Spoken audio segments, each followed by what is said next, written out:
Saya ingin membatasi pembicaraan saya pada hari ini, paparan saya pada hari ini pada proses pencalonan presiden dan wakil presiden pada pemilu tahun 2024. Saya dengan rendah hati mengatakan tidak berpretensi memahami semua persoalan. Tapi mudah-mudahan dengan pengalaman saya mengurus pemilu selama 10 tahun dan menjadi pengajar pemilu dalam setiap bimbingan teknis DPRD dan senantiasa bisa memberikan gambaran lebih jelas tentang persoalan dimaksud. Majelis yang mulia, hadirin yang terhormat, berkaitan dengan proses pendaftaran, verifikasi berkas pasangan calon Prabowo Subianto dan Gibran Rakabuming Raka yang dilaksanakan oleh KPU, saya berikan tanggapan sebagai berikut. Langsung slide kedua. Setelah putusan MK nomor 90 yang mengubah pasal 169 huruf Q Undang-Undang Pemilu dibacakan pada tanggal 16 Oktober, tanggal 17 Oktober KPU menerbitkan keputusan KPU nomor 1378 sebagai landasan yuridis dan pedoman teknis yang untuk pada akhirnya setelah hasil verifikasi dilakukan menyatakan bahwa persyaratan bakal calon wakil presiden Gibran Rakabuming Raka memenuhi syarat tanpa mengubah peraturan KPU nomor 19 tahun 2019. Tindakan ini hemat saya adalah salah prosedur. Seharusnya KPU mengubah lebih dahulu peraturan KPU nomor 19 tahun 2023 pasal 13 ayat 1 huruf Q sebagai konsekuensi undang-undangnya berubah, maka undang-undang yang lain harus dilihat. Pasal berapa? Pasal 231 ayat 4. Apa bunyinya? Ketentuan lebih lanjut mengenai tata cara verifikasi terhadap kelengkapan dan kebenaran dokumen administrasi bakal pasangan calon diatur dengan peraturan KPU. KPU tidak tepat hanya taat pada perintah perubahan 169 huruf Q, lalu kemudian pada saat yang sama mengabaikan pasal 231 ayat 4 dengan langsung menerbitkan keputusan KPU. Ini satu paket menurut saya. Sama halnya ketika KPU menerbitkan peraturan 19 adalah berangkat dari 169 huruf Q yang belum diubah oleh Mahkamah. Selain melanggar pasal 231 ayat 4 Undang-Undang Pemilu, penerbitan keputusan KPU 1378 itu juga melanggar peraturan KPU nomor 1 tahun 2022 tentang tata cara pembentukan peraturan dan keputusan di lingkungan Komisi Pemilihan Umum pasal 30 ayat 2 yang menjelaskan bahwa dalam pengajuan rancangan keputusan KPU, Biro Penyusun melakukan penyelarasan terhadap peraturan KPU. Faktanya, materi keputusan KPU 1378 soal syarat umur tidak selaras dengan peraturan KPU nomor 19 tahun 2023. Yang kemudian konsideran menimbangnya di keputusan itu nyantel ke peraturan nomor 19 padahal isinya berbeda. 2. KPU telah melakukan pelanggaran prosedur dalam penerbitan dan penyerahan berita acara penerimaan pendaftaran bakal pasangan calon presiden dan wakil presiden Prabowo Gibran yang diterbitkan tanggal 27 Oktober. Seharusnya diterbitkan pada hari dan setelah selesai pendaftaran, yaitu tanggal 25 Oktober.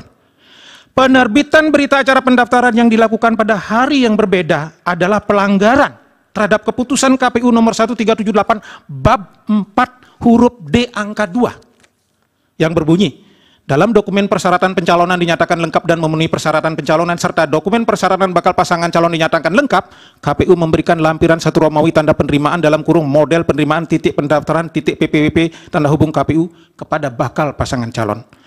Kewajiban KPU memberikan tanda penerimaan pendaftaran pada hari yang sama bagi pasangan calon yang pemenuhan syarat pencalonan dan atau syarat calon belum lengkap berdasarkan keputusan KPU 1378 bab 4 huruf D angka 4, bakal pasangan calon wajib melengkapi dan mendaftar kembali pada masa pendaftaran, yaitu tanggal 19 sampai tanggal 25.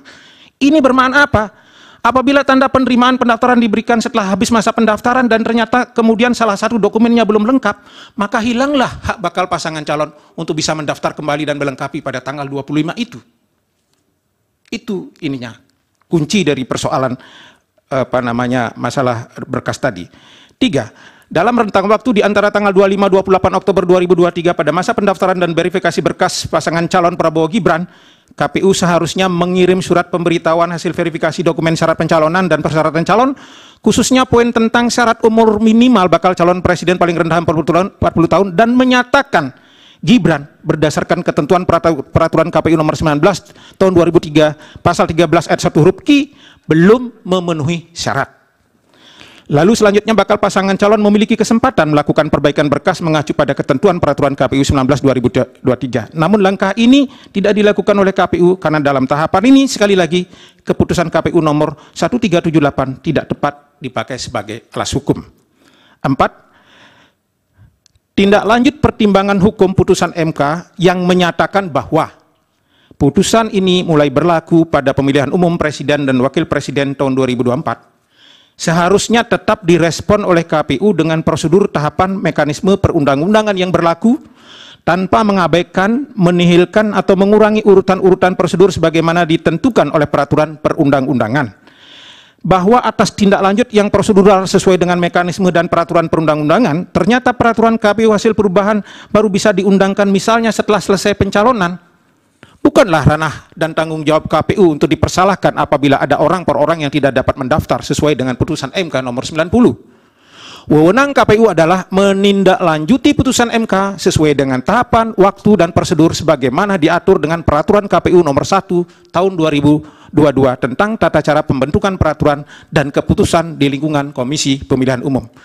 Sebagai perbandingan, Majelis Hakim yang mulia, dapat diuraikan kebijakan dan sikap KPU dalam menindaklanjuti putusan Mahkamah Agung nomor 28P/Hum/2003 dalam perkara uji materi terpidana politik. Putusan keluar tanggal 29 September, tapi perubahan peraturan KPU-nya baru keluar tanggal 12 Februari. Sangat jauh, dan proses pencalonan sudah selesai. Pencalonan anggota DPR. 5. Dewan Kehormatan Penyelenggara Pemilu pada putusan nomor 135 dan seterusnya menyatakan bahwa KPU terbukti melanggar kode etik, pasalnya tidak saya sebutkan lagi. Pemicu pelanggaran etik itu adalah prosedur yang dilakukan dalam proses pendaftaran, verifikasi, dan penetapan pasangan calon Gibran yang tidak berkepastian hukum, tidak profesional, dan melanggar prosedur yang ditetapkan dalam peraturan perundang-undangan. Jadi kalau boleh saya konstruksikan, idealnya ketika bicara prosedur ini, undang-undang muncul, maka peraturan KPU nomor 19 muncul, maka harus keluar juknis majelis yang berangkat dari peraturan KPU 19 ini. Kapan? Karena pendaftaran tanggal 16, pengumuman pendaftaran tanggal 16, paling manis 1 minggu sebelumnya, agar bisa disosialisasikan dengan stakeholder. Ini kerangka hukumnya. Nah kemudian begitu ada putusan MK nomor 90 tanggal berapa? Tanggal 17, KPU sudah benar menindaklanjuti. Kemudian ada rapat-rapat perancangan keputusan, kemudian konsultasi, kemudian harmonisasi, kemudian minta legalisasi Kementerian Hukum, dan sudah benar. Sampai kemudian keluarlah peraturan KPU pada tanggal 3. Namun yang tidak match-nya itu adalah kok tiba-tiba nyelonong SK KPU 1378 ini, cantelannya ke 19. Ini yang nggak match itu. Jadi maksud saya kalau coba bercanda sedikit, ini kan sebetulnya anak tiri yang coba dikawinkan ke peraturan 19 sebagai ibu kandung gitu. Padahal ibu kandungnya 1378 ini ada di tanggal 3 November. 3 November. Jadi setelah tanggal 3 November begitu peraturan KPU 23 itu keluar, barulah keluar keputusan KPU yang 1378 itu karena turunan dari perubahan putusan MK. Artinya apa? Untuk pengantar sudah cukup, Pak? Ya. Pendalaman tanya jawab dari pihak-pihak. 1 menit saja. Silakan. 1 menit ya. Ya. Mengakhiri keterangan ini saya ingin menegaskan 2 hal. Pertama, sebagai mantan penyelenggara pemilu, saya tetap menaruh rasa hormat, apresiasi, dan empati kepada jutaan penyelenggara pemilu di seluruh Indonesia yang sudah mendedikasikan tenaga dan pikirannya untuk bangsa dan negara. Yang kedua, semoga pandangan kritis saya hari ini bisa memperbaiki kehidupan demokrasi dan pemilu kita di masa depan. Jauh dari syahwat pikiran orang per orang yang tidak memiliki rasa malu. Terima kasih. Wassalamualaikum warahmatullahi wabarakatuh. Baik. Om Santi Om. Baik Pak Putu, dari kuasa hukum pemohon ada yang mulia. Silakan. Terima kasih yang mulia. Saya hanya sedikit saja setelah mendengar paparan dari saudara Putu, saudara ahli, saya menangkap ada deviasi, ada penyimpangan. Tadi disebutkan misalnya karena PKPU nomor 19 tahun 2003 belum diubah. Seharusnya berkas yang disampaikan kepada KPU itu mesti dikembalikan. Betul. Ini menurut ahli. Nah, kalau itu memang menjadi best practices, pengalaman-pengalaman yang dilakukan atau dialami selama Anda bekerja di KPU, ya, apakah ahli bisa memberikan juga penjelasan atau contoh ya, apa yang dilakukan sebelum kita dihadapkan pada persoalan ya, pendaftaran pencalonan saudara Gibran ini. Ya, sebagai perbandingan supaya kita bisa tahu best practices seperti apa ya yang dilakukan di KPU. Mohon dipertajam yang terakhir tadi. Enggak, saya hanya ingin, karena ada deviasi, saya ingin minta ya Anda menjelaskan pengalaman KPU berdasarkan pengalaman empirik Anda di KPU ya, mengenai best practices ini supaya kita bisa melihat begini loh urutan-urutannya, kronologisnya begini. Ini sejarahnya, pengalaman empiriknya seperti ini di KPU. Jadi kita punya pemahaman yang lebih clear, lebih jelas, ya, lebih jernih ya. Itu aja, terima kasih.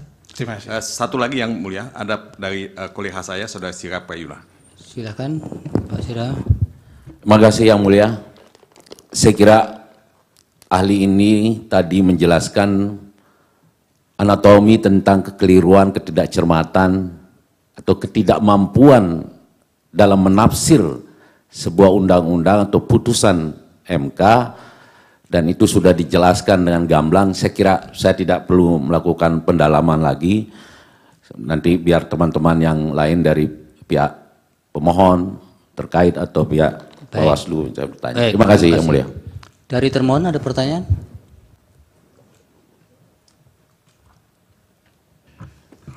Terima kasih majelis. Saudara ahli, sekiranya saudara membaca amar putusan Mahkamah Konstitusi nomor 90, sekiranya saudara ada mungkin bisa dibaca. Semangat sedikit, Pak. Ini saya pelan-pelan menghormati ahli, nanti kalau terlalu tinggi jangan tensi. terlalu santai, waktu. Yang pertama, kalau kita bersama-sama membaca amar putusan Mahkamah Konstitusi nomor 90, yang kemudian Mahkamah Konstitusi merumuskan sendiri norma di dalam undang-undang itu, yang pada intinya adalah untuk menjadi presiden dan wakil presiden itu syarat umurnya tidak berubah, masih 40 tahun paling rendah. Namun demikian diberikan alternatif dengan kata atau. Nah, oleh karena itu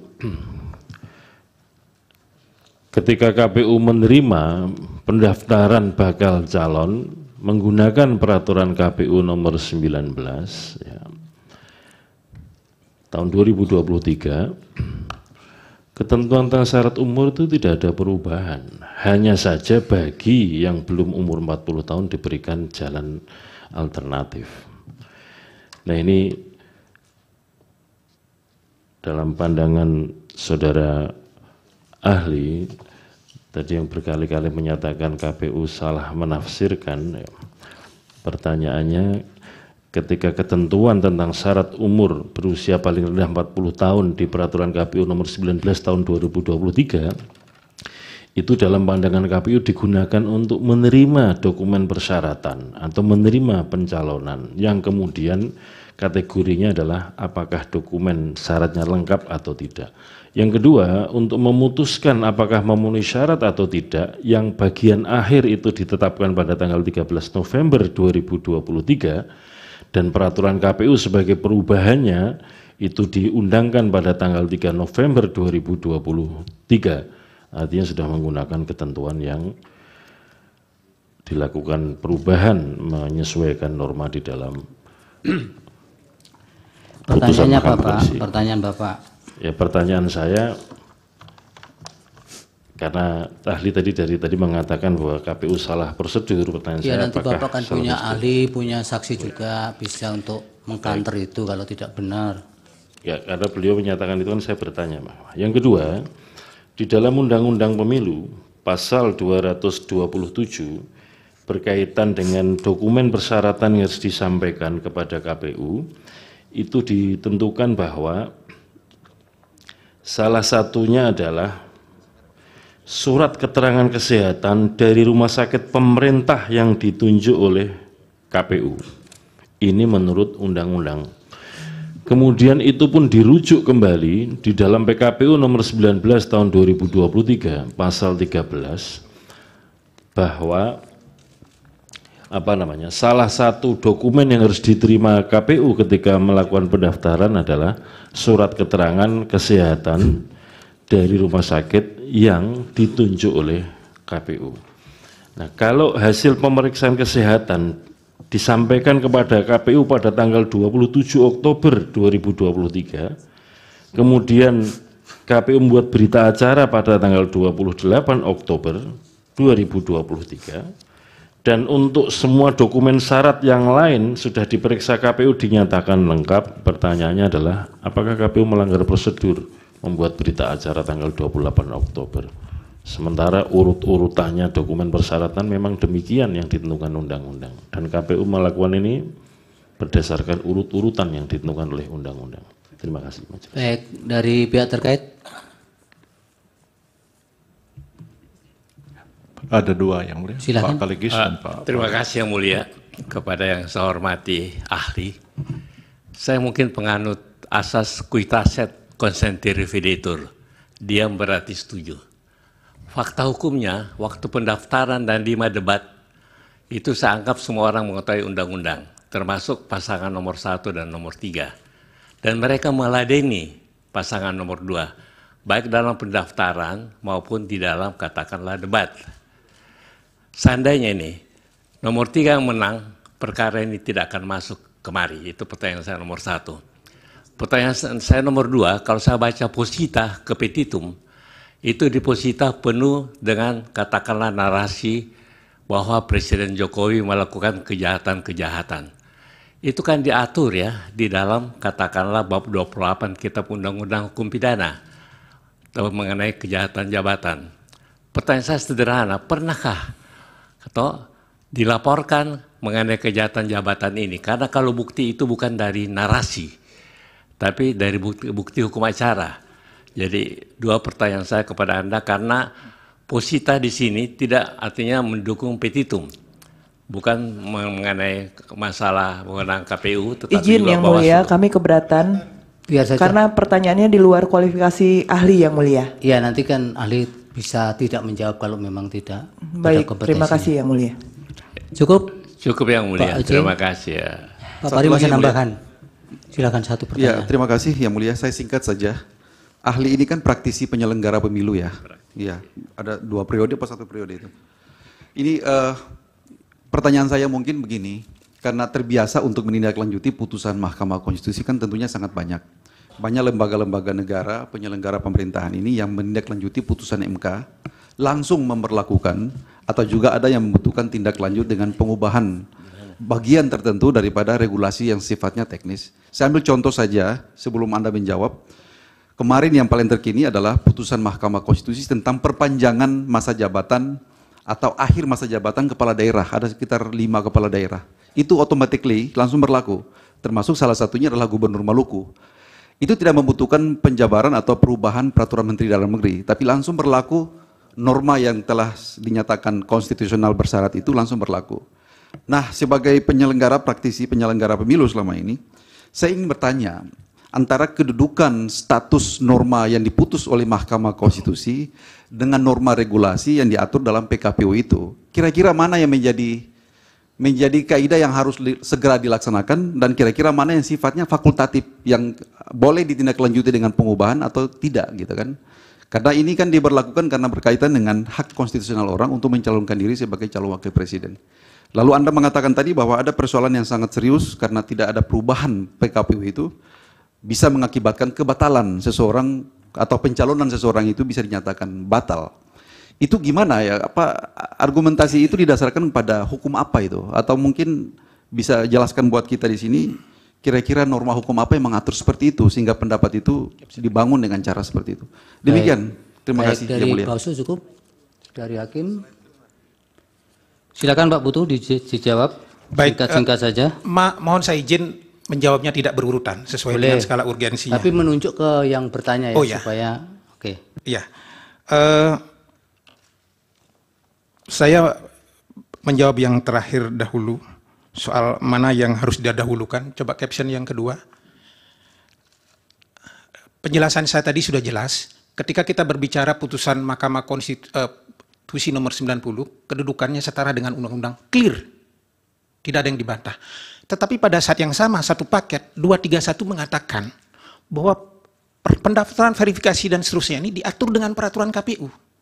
Mari kita kemudian tidak usah melihat putusan 90, ketika undang-undang ini belum diubah, bukankah kemudian peraturan KPU yang menjadi dasar pelaksanaan dimaksud, baru kemudian surat keputusan. Ini urutan-urutan prosedurnya. Nah, hampir semua langkah-langkah KPU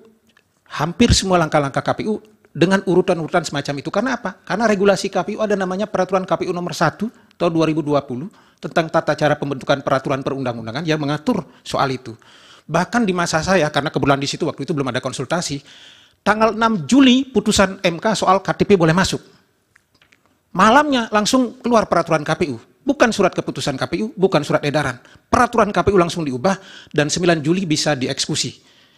Tapi memang saya memahami bahwa pada saat itu belum ada fase-fase konsultasi dan seterusnya. Untuk menjelaskan sejauh ini, kecuali kemudian ketika bicara soal putusan putusan kuota perempuan, saya belum melihat KPU menindaklanjuti dalam bentuk peraturan KPU untuk kasus itu. Tetapi langsung dengan berkirim surat, mohon nanti dikoreksi kalau ada pernyataan saya yang salah soal itu. Keberatan majelis situasinya tidak demikian. Kemudian sudah pernah kami bawa ke RT. Tolong kasih kesempatan. Pak Hasim, Anda bisa keberatan tapi nanti disampaikan melalui instrumen alat bukti saudara.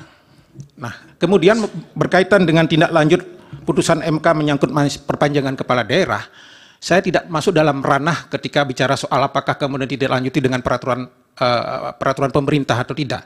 Tetapi saya berbicara dalam kompetensi saya sebagai seorang mantan penyelenggara pemilu, maka seluruh regulasi putusan Mahkamah Konstitusi berdasarkan regulasi KPU itu sendiri ditindaklanjuti dengan peraturan KPU, jika diperlukan baru turun kemudian dengan keputusan KPU. Kemudian menyangkut masalah termohon berkaitan dengan pertanyaan soal berita acara tanggal 28, saya mungkin masuk dulu dengan berita acara tanggal 27 yang saya sebutkan sebagai sesuatu yang salah. Kenapa? Kalau kemudian argumentasinya bahwa tanggal 26 itu baru pemeriksaan kesehatan, tanggal 27 baru diberikan tanda terima, maka itu tadi saya sampaikan di pas angka 4 bab 4 huruf D, hak pasangan calon manakala misalnya kemudian ada yang tidak lengkap menjadi kemudian hilang gara-gara tidak bisa mendaftar kembali pada masa pendaftaran sampai tanggal 25. Itu yang pertama. Yang kedua di angka 5-nya bab 4 huruf D angka 5 itu ternyata mungkin karena tidak detail membaca, praktek di lapangan salah, dikecualikan untuk syarat kesehatan. Jadi artinya ketika tanggal 25 itu, tanggal 19 itu memberikan berkas, lengkap tidak berkas, ya sudah kasih berita acara. Bahwa di situ tidak ada syarat kesehatan, itu dikecualikan, dikembalikan. Itu muncul itu di angka 5. Bahwa dikecualikan untuk syarat kesehatan. Karena betul, setelah itu akan ditindaklanjuti dengan pemeriksaan kesehatan di rumah sakit. Maka inilah yang kemudian betul, saya tidak bantah. Ketua termohon mengatakan tanggal 28 lah baru berita acara yang lengkap, kemudian disampaikan. Apalagi kalau tanggal 28 itu sudah dilakukan verifikasi kebenaran dokumen, semuanya benar, memenuhi syarat, disampaikan. Tetapi benar juga bahwa tanggal 19, tanggal 25 itu hanya lengkap, ada apa tidak. Sehingga kalau ada yang orang mengatakan juga bahwa pada saat itu KPU sudah harus menolak Gibran, ya enggak juga. Harus diterima dulu, betul. Terima dulu Gibran. Nah, tapi karena alas hukumnya pasal peraturan KPU 19, setelah dilakukan verifikasi, pada masa coba pada masa slide pertama. Nah, ini ada masa pemberitahuan hasil verifikasi dokumen pasangan calon. Ini antara tanggal 23 sampai tanggal 29 ya. Nah, inilah baru diberikan pasangan calon. Oh, ternyata Mas Gibran, mohon maaf, ini sesuai dengan peraturan KPU nomor 19, ini tidak memenuhi syarat loh. Belum cukup ini. Dikembalikan untuk diperbaiki, maka tahapan-tahapan berikutnya nanti pasangan calon akan mengganti pasangan calon kalau ternyata peraturan KPU-nya belum berubah. Nah, celakanya kemudian coba dilihat slide kedua. Nah, ini pada saat KPU menetapkan peraturan KPU nomor 23 tahun 2023 yang mengadopsi putusan MK, maka seluruh fase pendaftaran, verifikasi, dan pengembalian berkas sudah selesai yang menjadi ranah di putusan peraturan KPU nomor 19. Ini ranahnya. Jadi semuanya sudah selesai di situ. Baru kemudian begitu menyangkut masalah nanti penggantian calon, kalau ada yang kemudian harus diganti calonnya, verifikasi baru dan seterusnya, baru dia masuk ranah peraturan KPU nomor 23. Jadi dengan penjelasan saya itu saya ingin mengatakan bahwa memang Gibran itu harus dikembalikan berkasnya pasangan calon. Ini belum memenuhi syarat loh. Tidak di depan, tapi pada saat masa perbaikan berkas. Saya kira itu jawaban saya, mudah-mudahan sudah bisa menjawab semuanya. Kalau misalnya ada yang belum. Dari Pak Mulya tadi belum, best practice tadi. Ya, best practice tadi saya sudah sampaikan, sebetulnya secara implisit sudah penjelasan saya tadi sudah berurutan itu menjelaskan. Mencakup itu. Betul, mencakup itu bahwa pendaftaran, kemudian verifikasi dan terima kasih kalau begitu Pak Putu atas keterangannya, mudah-mudahan bermanfaat untuk Mahkamah Konstitusi.